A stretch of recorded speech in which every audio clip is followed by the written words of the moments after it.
Welcome back on J knowledge. तो आज हम स्टार्ट करेंगे आपकी बुक पृथ्वी हमारा आवास का फर्स्ट चैप्टर, दैट इज सौर मंडल में पृथ्वी। ठीक, तो सौर मंडल का नाम सबने सुना है ना। तो सौर मंडल क्या होता है वो हम इस चैप्टर में देखेंगे, लेकिन उससे पहले देखते हैं कुछ और चीजें। तो अब रात को आसमान तो आप सबने देखा होगा, इतने सुंदर सुंदर तारे, चांद, ये सबने देखे हैं ना। तो चांद के बारे में आज कुछ बातें करते हैं। आपको कितना पता है ये आपको भी पता चलेगा कि आप कितना जानते हो चांद के बारे में। सो चंद्रमा, हमें पता है ना, चंद्रमा अलग अलग आकार बदलता है, अलग अलग स्थितियों में अलग अलग आकार में दिखाई देता है। हर रोज अगर आप अच्छे से नोट करोगे ना तो आप देखोगे कि चांद रोज एक जैसा नहीं होता।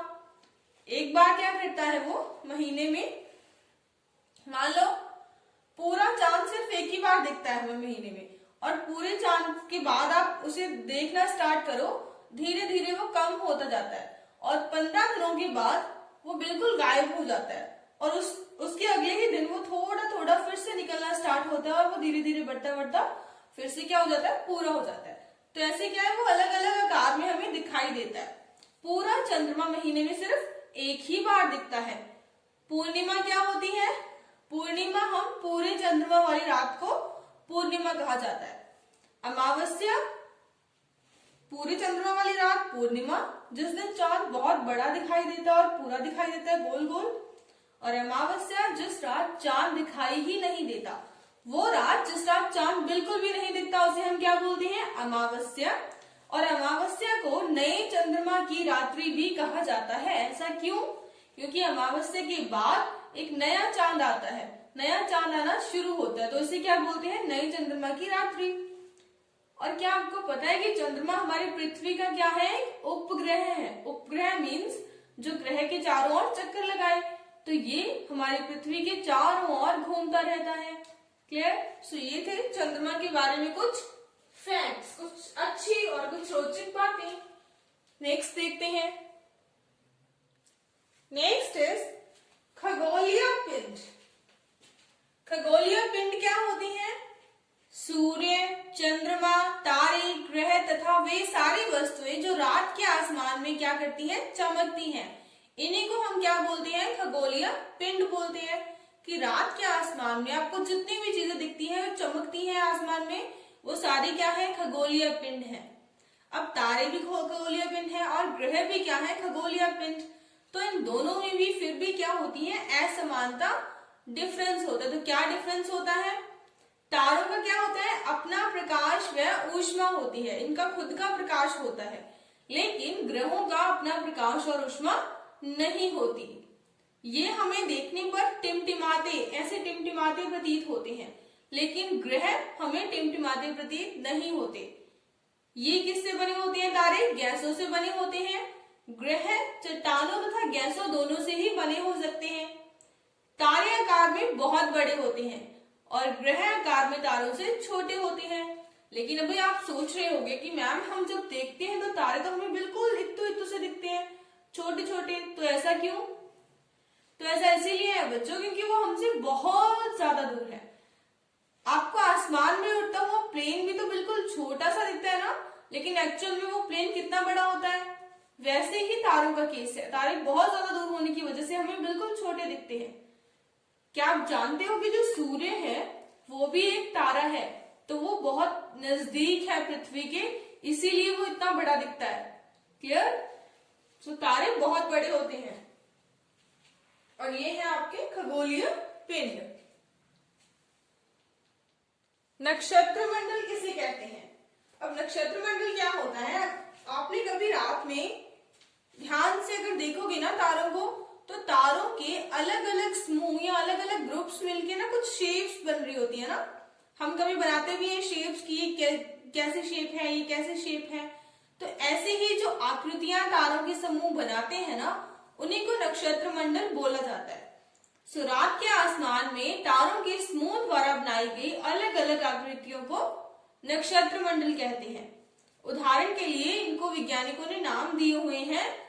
एक आकृति को अर्सा मेजर या बिग बियर बोला जाता है, 7 तारों की एक आकृति बनती है जिसे हम सप्तऋषि बोलते हैं, 7 तारों का समूह। क्लियर? सप्तऋषि को अगर आप देखना चाहते हो ना तो रात में कुछ ऐसा 7 तारे दिखेंगे, 1 2 3 4 5 6 7 तारे दिखेंगे। मीन्स अगर इनको जोड़ोगे ना आप यहां से ऐसे तो एक पतंग की शेप बनती है, तो ऐसा आपको रात में दिखाई देगा, तो वो होगा सप्तऋषि। अब एक होता है ध्रुव तारा।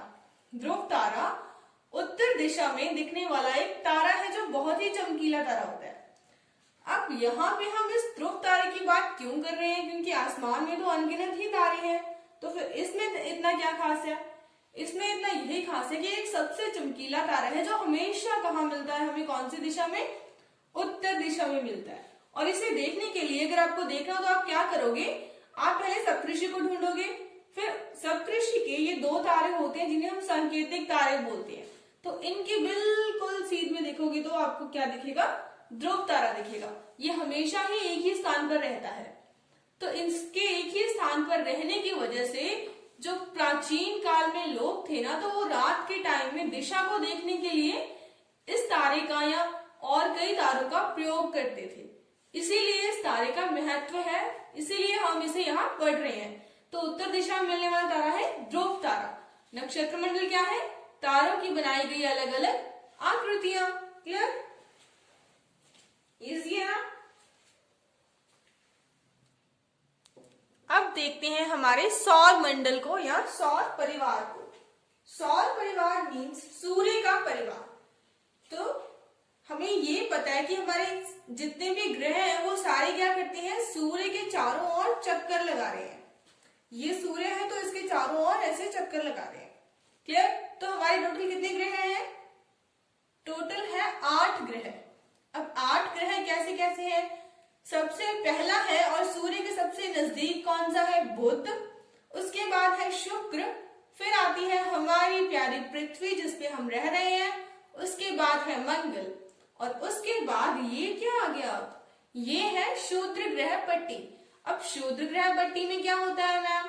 तो शूद्र ग्रह पट्टी में होता है जब दुनिया बन रही थी, जब ये ग्रह बन रहे थे तो कुछ ना टूटा फूटी हो रही थी। मीन्स आसमान में कुछ ऐसे ग्रह थे जो बनने से पहले ही टूट गए, तो जो उनके पत्थर हैं, उनके अवशेष हैं, वो सारे भी एक लाइन में इकट्ठा हो गए और वो घूमने लगे सूर्य के चारों ओर।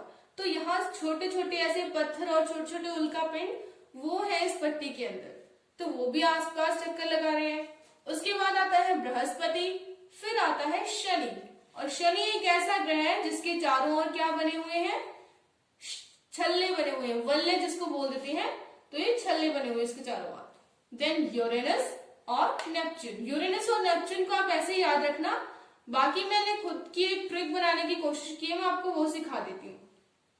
लेकिन उससे भी पहले आप एक चीज और देखो, इस शूद्र ग्रह पट्टी से पहले जो 4 ग्रह आते हैं, बुध शुक्र पृथ्वी और मंगल, ये क्या है? सूर्य के नजदीक है और चट्टानों से बने होते हैं। और जो लास्ट वाले 4 है वो सूर्य से क्या है? दूर है, और किससे बने होते हैं? गैसों और तरल से बने होते हैं। क्लियर? तो अब इसकी ट्रिक सुनो। हमने सुना है ना महात्मा बुद्ध के बारे में सबने, तो बुद्ध ने शुक्र मनाया, पृथ्वी पे मंगल हो गया। ठीक? बुद्ध ने शुक्र मनाया, पृथ्वी पे मंगल हो गया। याद हो गए इतने? तो अब बचे ये वाले। तो हफ्ते के कुछ दिन ऐसे होते हैं जिस दिन लोग बहुत डरते हैं। डरते कैसे? कि इस दिन अंडा नहीं खाना, इस दिन हमने कपड़े नहीं धोने, इस दिन ये नहीं करना, वो नहीं करना। तो ऐसे कौन से दिन है? मंगलवार तो हो ही गया, उसके बाद आता है बृहस्पति, वीरवार का दिन, और उसके बाद आता है शनिवार का दिन। तो बृहस्पति, बृहस्पति के बाद शनि, और फिर यूरेनस और नेपच्यून, ये तो आप याद रख ही लोगे। क्लियर? सो बुध ने शुक्र मनाया, पृथ्वी पर मंगल हो गया। देन बृहस्पति से आप डरते हो, उसके बाद आप डरते हो शनिवार से, और देन यूरेनस है नेपच्यून। क्लियर? हो गया ना याद? इस तरीके से आप याद कर सकते हो। आज की वीडियो में इतना ही। नेक्स्ट पार्ट हम नेक्स्ट वीडियो में करेंगे। आई होप कि आपको ये समझ आया होगा, और अगर आपको वाकई में समझ आया है तो ज्यादा से ज्यादा चैनल को शेयर कीजिए, सब्सक्राइब कीजिए, लाइक कीजिए। Thank you so much for watching this video.